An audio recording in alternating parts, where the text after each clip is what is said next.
السلام علیکم دوستو، آج ہم آپ کے لیے لائے ہیں ایک اور زبردست اسٹوری۔ یہ اسٹوری ہے چیونگ گم کے بارے میں۔ ہمارے ماڈرن لائف اسٹائل نے ہمیں مختلف کھانے کی چیزیں دی ہیں، جس میں soft drink, bubble gum, chewing گم اور سگریٹ شامل۔ یقیناً کچھ چیزیں صحت کے لیے مضر اور نقصان دہ ہیں۔ چیونگ گم لوگ بڑے شوق سے کھاتے ہیں، چباتے ہیں، ٹائم پاس کرنے کے لیے، پیاس مٹانے کے لیے اور الرٹ رہنے کے لیے۔ آج ہم آپ کو چیونگ گم کی کہانی سناتے ہیں۔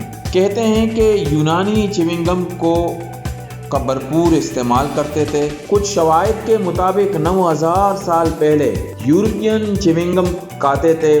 ممکن ہے کہ تفریح کے لیے یا علاج کے طور پر، جیسے دانتوں کی تکلیف سے آرام کے لیے۔ مائن کلچر کے لوگ چکل کو چباتے تھے، جو چیکو کی گوند سے حاصل کیا جاتا تھا، جو پیاس مٹانے کے لیے اور بھوک مٹانے کے لیے بھی استعمال ہوتی تھی۔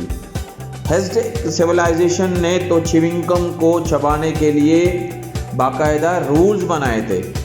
بچے اور غیر شادی شدہ عورتیں پبلک میں چبا سکتی تھیں۔ شادی شدہ اور بیوہ عورتیں صرف نجی طور پر چبا سکتی تھیں، اور مرد حضرات خفیہ طور پر اپنے دانتوں کو صاف رکھنے کے لیے اسے چباتے تھے۔ اور 1848 میں جان بی کرٹس نے پہلا کمرشل چیونگ گم بنایا، جسے state of the mine pure spruce گم کہتے تھے۔ جان بی کرٹس نے 1950 میں پورٹلینڈ مین میں ایک چیونگ گم کی فیکٹری بنائی۔ جو چیونگ گم بنائے جاتے تھے وہ چکل سے بنائے جاتے تھے۔ چکل ایک لجلجلا گوند ہے جو امریکی آلوچے کے درخت سے نکلنے والے شیرے سے بنتا ہے اور چیونگ گم بنانے کے کام آتا ہے۔ اس کے بعد ایڈمز کی باری آتی ہے۔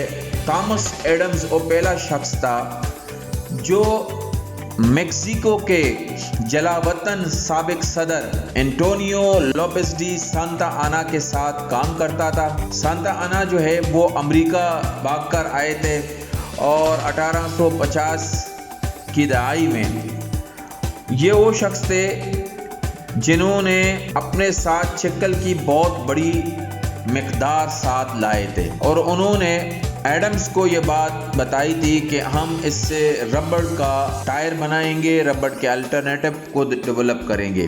لیکن چونکہ ان کی یہ ایکسپیریمنٹ تجربات ناکام ہو گئے، تو ایڈم نے اسی چکل سے ایک مرتبہ اچانک اس کو چکھ لیا۔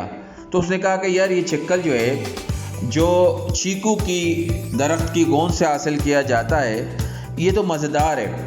پھر آدم نے چیونگ گم بنانا شروع کر دیا، اور چکلز جو ہے وہ زیادہ تر میکسیکو اور سنٹرل امریکہ سے ان کی درختوں سے حاصل کیا جاتا تھا اور امریکہ لایا جاتا تھا، اور یہ چیونگ گم بنانے کے لیے استعمال ہوتی تھی۔ پھر لوگوں نے اس کے جگہ کے اوپر، کیونکہ یہ جو درخت سے حاصل کیا جاتا تھا تو درختوں کو کافی نقصان ہوتا تھا، جنگلات خراب ہو رہے تھے، تو لوگوں نے اس کی جگہ سنتھیٹک انگریڈینٹس کو استعمال کرنا شروع کیا، اور 20ویں صدی کے اوائل میں انہوں نے سنتھیٹک کی چیزوں سے یہ چیونگ گم بنانا شروع کر دیے۔ جو چیونگ گم کی مشہوری ہوتی ہے وہ ریگلی سے ہوتی ہے۔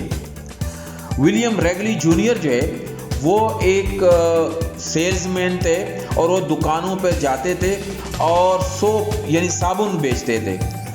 ولیم ریگلی نے لوگوں سے، دکانداروں سے کہا کہ آپ میرا صابن بھیجیں، میں آپ کو اس کے ساتھ بیکنگ پاؤڈر انسینٹیوز کے طور پر دیتا ہوں۔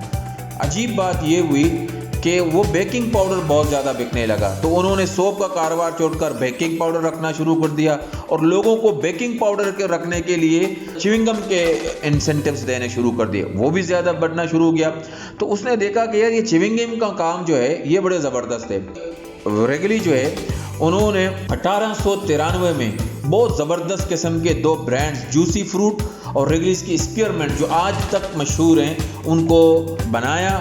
اور اس حد تک وہ کہتے ہیں کہ ریگلی ایڈورٹائزنگ اور مارکیٹنگ کا بادشاہ تھا، اور انہوں نے کیمپین کی اور بل بورڈز لگائے، ہر طرف لوگوں کو سیمپل کے ملینز لوگوں کو امریکنز کو اس نے سیمپل دیے.